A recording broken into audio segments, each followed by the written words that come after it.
बिस्मिल्लाहिर्रहमानिर्रहीम अस्सलाम वालेकुम व्यूअर्स। तो कैसे हैं आप? मैं अल्लाह के फ़ज़ल व करम से आप लोगों की दुआओं से अल्हम्दुलिल्लाह बिल्कुल ठीक, और दुआ करती हूँ कि अल्लाह ताला हम सबको बिल्कुल ठीक रखे, खुश रखे, आबाद रखे, आज़माइशों से बचाए, बीमारियों से बचाए, आमीन। आप सबको देसी खाना टिप्स एंड व्लॉग पे खुशामदीद, और अल्हम्दुलिल्लाह आप लोगों की दुआओं से, आप लोगों के बहुत सी सपोर्ट से ना 1 मिलियन सब्सक्राइबर हो गया आप सबको, और मेरी सारी यूट्यूब फैमिली को बहुत बहुत मुबारक हो। अल्लाह ताला खैर रखे, और इसी तरह से हम सब के दिलों में एक दूसरे के लिए प्यार मोहब्बत बनाए रखें, आमीन। तो आज लाए हैं जी हम आप लोगों के लिए एकदम मज़ेदार सा ट्रेडिशनल और पंजाब स्पेशल साग, मक्खन और मकई की रोटी की रेसिपी। तो जिसके लिए हम लोग पहुंचे हैं अपने प्यारे प्यारे से खेत में। यहाँ से जल्दी से हम लोग तोड़ेंगे जी प्यारा प्यारा सा साग। तो ताज़ा साग की क्या ही बात है, स्पेशली वो साग जो आप अपने हाथ से तोड़ के गंदल वो पकाते हैं, उसका टेस्ट आपको कहीं नहीं मिल सकता। उस टेस्ट के लिए आप हमेशा बेताब रहते हैं। तो आए जी, आज हम जल्दी जल्दी से तोड़ लेते हैं साग। माशाल्लाह से इतना प्यारा गंदल वाला साग है ना, जो साग गंदल के साग में जो मज़ा है ना, वो कहीं नहीं मिलने वाला। तो इस टेस्टफुल और लाजवाब साग की रेसिपी को ज़रूर ट्राई कीजिएगा, ज़रूर बनाएगा। अगर आप लोगों के पास कहीं भी जाने का मौका है, कोई भी ऐसा खेत है जहाँ से आप प्यारा प्यारा सा साग ले सकते हैं, तोड़ सकते हैं, तो ज़रूर ट्राई कीजिएगा।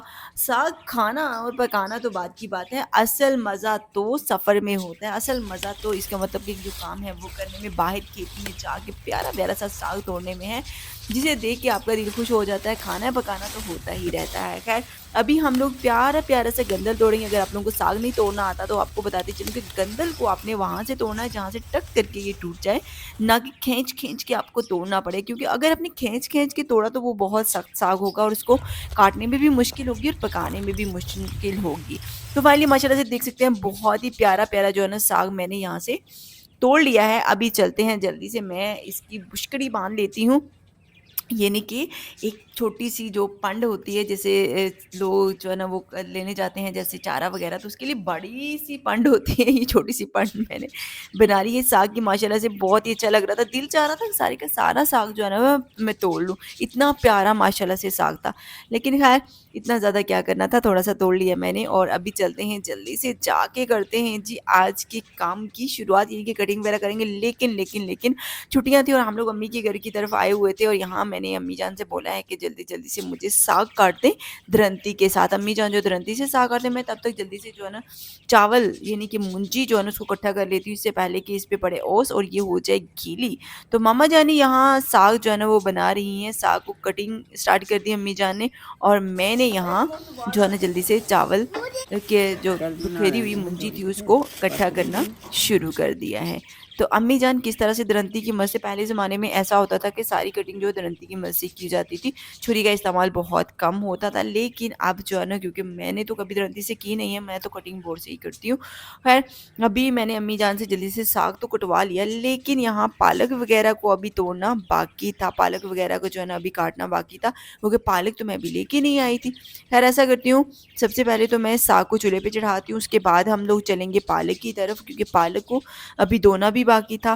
ख़ैर, देख सकते हैं जी माशाल्लाह से बहुत ही प्यारा ये साग है, बहुत ही मज़े का लग रहा है ये, और इसको बनाने के बाद जो ज़ायका आने वाला है उसको आप साल-हा-साल याद रखेंगे। अगर आपने इस साग को बार-बार ना बनाया तो फिर कहना। चलते हैं जी, साग को मैं मिट्टी की हंडिया में बनाऊँगी ताकि ये और भी ज़्यादा टेस्टफुल बने, क्योंकि साग जब हल्की आँच पे और मिट्टी की हंडिया में पकता है तो और भी ज़्यादा अच्छा ज़ायका आता है उसका।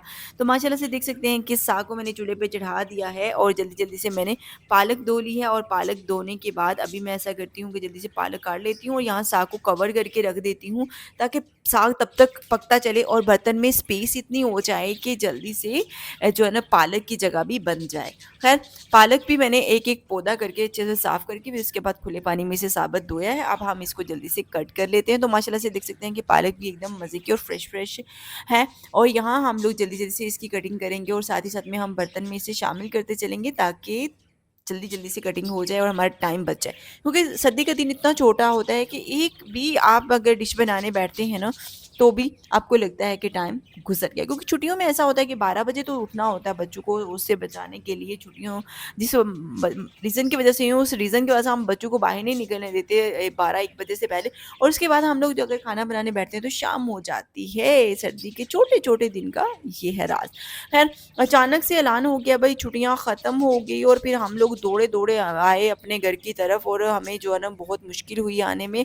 हम लोगों ने फिर ओवर सवारी करके तो तब जाके हम लोग घर पहुँचे। अभी जल्दी से मैं मक्खन भी बना लेती हूँ क्योंकि हुकूमत का कोई समझ नहीं आ रही किस वक़्त क्या ऐलान हो जाए।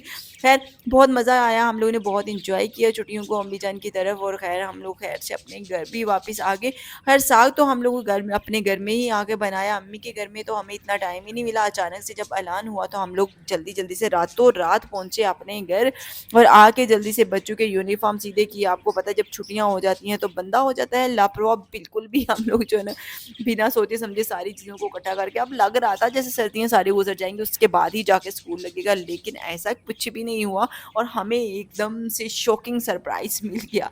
ख़ैर अभी जल्दी से मैंने इसमें नमक शामिल कर दिया है, थोड़ी सब्ज़ मिर्च साबुत शामिल कर दी है, थोड़ी लाल मिर्च साबुत शामिल कर दिए। इसी के साथ इसमें पालक शामिल कर देंगे। आप देखिए इस साग को और पालक को और इन सारी मिर्ची मसाले को एक साथ में पकने देंगे, यहाँ तक कि एकदम मलाई जैसा नरम पड़ जाए। इतना आपने इसको पकाना है, हल्की आँच पे रखना है, ज़्यादा तेज़ आँच नहीं करनी वरना जलने का खदशा होगा। तो इस तरह से पकाते चलेंगे, थोड़ी-सी स्पेस बनेगी तो जो बाकी बची हुई पालक है वो भी मैं शामिल कर दूँगी और इसको हल्की आँच पे पकने दूँगी। एकदम मलाई जैसा जो है ना हमें बनाना है साग। ख़ैर आएँ देखिए जी माशाल्लाह, माशाल्लाह से देख सकते हैं तो टाइम तो हमें काफ़ी लग गया लेकिन साग का रंग बहुत ही प्यारा हो गया, एकदम कुक हो चुका है, ये एकदम नरम हो चुका है। तो अब हम ऐसा करते हैं कि हल्के-हल्के से इसमें चम्मच चलाते हैं और एक गंदल को आपने पकड़ के चेक कर लेना है मसल के, अगर तो एकदम से ये फटक करके मसली गई तो समझ लीजिएगा कि साग तैयार हो चुका है प्रॉपर, लेकिन अगर सख्त हुई तो मज़ीद टाइम से लगा लीजिएगा। इसी के साथ अदरक जो है ना वो क्रश कर लेती हूँ। सासू माँ की याद आ गई, वो हमेशा अदरक का तड़का लगाते थे और वो फिर बहुत ही मज़े का लगता था साग। ख़ैर आज हम जल्दी से जो है ना अदरक का तड़का लगाएँगे साग को, लेकिन उससे पहले इसको मलाई जैसा बनाने के लिए इसमें थोड़ी चम्मच चलाना पड़ेगा। उसके लिए आपको क्या करना है, इसके लिए आपको ये करना है कि 1 अदद कोटना लेना है, जिससे आप जो है ना एक राउंड शेप का आपको चम्मच सा मिलता है। उससे क्या होता है कि साग जल्दी-जल्दी से मसला जाता है। अभी मैं चम्मच की मदद से ही थोड़ा-सा इसको करती हूँ ताकि हवा लग जाए, थोड़ा ठंडा हो जाए। क्योंकि जब इसको आप मिक्स करने लगते हो तो क्या होता है कि छंटे जो है ना आपके हाथों पे पड़ने का खदशा होता है, इसलिए थोड़ा-सा इसे ठंडा होने दिया मैंने। उसके बाद इसमें मैंने चलाया है ये मदानी टाइप समझ लें आप, एक ग्राइंडर होता है लकड़ी का बना हुआ वो।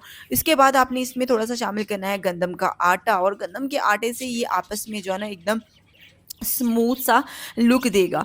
तो बस अब गंदम का आटा शामिल करते हो हम इसको अच्छे से मिक्स कर लेंगे और मिक्सिंग करने के बाद हम लोग चलते हैं तड़के की तरफ। तड़के के लिए आपको क्या करना है, एक अदद कढ़ाई लेनी है और साथ-साथ में आपने साग को मिक्स करते रहना है। जब तक कढ़ाई अच्छे से गर्म नहीं हो जाती इंतज़ार कीजिएगा, क्योंकि अगर आपने पानी वाली कढ़ाई में शामिल कर दिया घी या ऑयल तो फिर क्या होगा, पटाखे चलेंगे और आप उठ के भाग जाएँगे।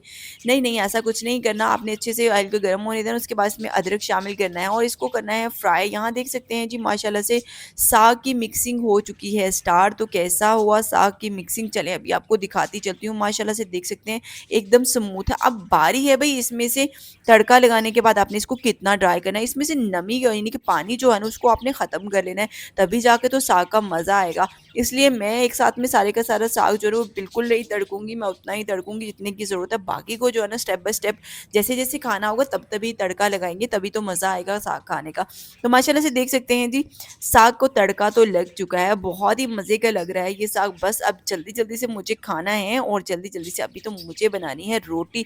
तो रोटी कौन-सी बनानी है? रोटी बनेगी मकई की रोटी बनेगी, जिसे आम ज़बान में, पंजाबी ज़बान में और पुराने ज़माने में टोडा कहते थे, यानी कि मोटी रोटी होती थी और जिसका बहुत ही मज़ा भी आता है। ख़ैर जल्दी से गंदम का आटा लेती हूँ, इसको छान लेती हूँ। बिना छाने भी आप इसकी रोटी बना सकते हैं, लेकिन छान के बनाएँगे तो ज़्यादा क्रिस्पी-क्रिस्पी बनती है। ख़ैर अब बात ये है कि पहले तो पहले ज़माने में मकई की रोटी बनती थी बहुत ही मोटी-मोटी और खाने में जो है ना वो टेस्टफुल भी होती थी। लेकिन अब बनाएँ क्योंकि मोटी रोटी खानी पसंद नहीं की जाती, इसलिए मैं बारीक से ही बनाऊँगी। लेकिन प सबसे पहले हम इसका आटा गूँध लेते हैं। अब डो किस तरह से इसकी तैयार करनी है, आपने हल्के-हल्के से थोड़ा-थोड़ा पानी शामिल करते हुए इसे मिक्स करते जाना और मिक्स करते हुए इसे आपने गूँध लेना है। इसका जो डो है वो एकदम नरम-नरम और मज़े की होनी चाहिए। तो कुछ इस तरह से इसकी मिक्सिंग होगी और इसी तरह से इसको हम लोग गूँध लेंगे। ख़ैर, यहाँ साग को मैंने मुकम्मल तौर पे ड्राई कर लिया है, इसमें से नमी ऑलमोस्ट ख़त्म हो चुकी है। मज़े-मज़े के साग के तड़के तो लग चुके हैं। चले आएँ अभी जल्दी से ऐसा करते हैं कि पैन को चूल्हे पे चढ़ाती हूँ और जल्दी से बनाती हूँ आज का मज़ेदार सा मकई का टोडा।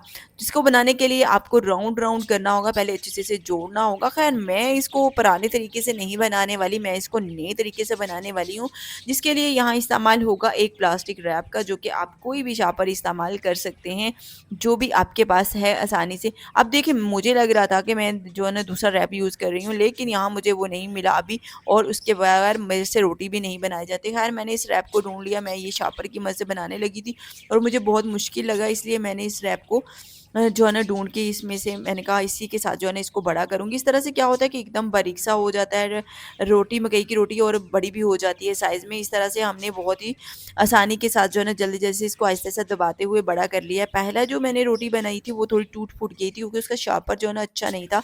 अब ख़ैर उसके बाद मैंने इस शापर को थोड़ा-सा ऑयल लगा लिया है ताकि इसकी जो बेलन है वो आपस में चिपके ना, रोटी आपस में चिपके ना और अच्छे से बेल लें हम इसको। तो देखिए इस तरह से आप मकई की रोटी एकदम बारीक सी बना सकते हैं। तो खाने में बेहद लज़ीज़ और मज़ेदार सी मकई की रोटी हो चुकी है तैयार, जो दिखने में बहुत ही अच्छी लग रही है। अल्लाह ताला खैर करे, अल्लाह ताला इसके देखने वालों को, खाने वालों को, पकाने वालों को सेहत, तंदुरुस्ती दे, ज़िंदगी दे और हमेशा हमारे साथ खुशहाल लाइफ़ गुज़ारने की तौफ़ीक अता फ़रमाए, आमीन। चलें ये चटपट सी रोटियाँ तो बनती चलेंगी। ख़ैर अभी जल्दी से ऐसा करती हूँ कि एक रोटी को जल्दी से अपने तरीके से, देसी तरीके से खा के बताती हूँ कि कितनी ही टेस्टफुल है वो। तो किस तरह से आपने इसको खाना है, सबसे पहले तो आपने क्या करना है, जो रोटी आपने तैयार की है उसको लगाना है मक्खन। मक्खन मैंने किस तरह से बनाया, शुद्ध देसी घी मैंने बनाया है, वो भी गाय का दूध का, जो कि गोल्डन कलर का होता है, सोने के बराबर होता है ये। तो बस ये मैंने लगा लिया है इसको और अभी जल्दी-जल्दी से इसके ऊपर लगाते हैं हम साग, और साग लगाने के बाद हम खाएँगे आज की मज़ेदार सी इस रोटी को, जो खाने में बेहद लज़ीज़ है और बनाने में कितनी ही आसान है। हम लोगों ने आप लोगों के साथ रेसिपी शेयर कर दी। उम्मीद करती हूँ कि आज की ये रेसिपी आप सबकी पसंदीदा होगी। आप हमें बहुत ही अच्छा फीडबैक देंगे। इसी के साथ मुझे इजाज़त दीजिए। अपना ख़्याल रखिएगा, अपने घर वालों का ख़्याल रखिएगा। अल्लाह हाफ़िज़।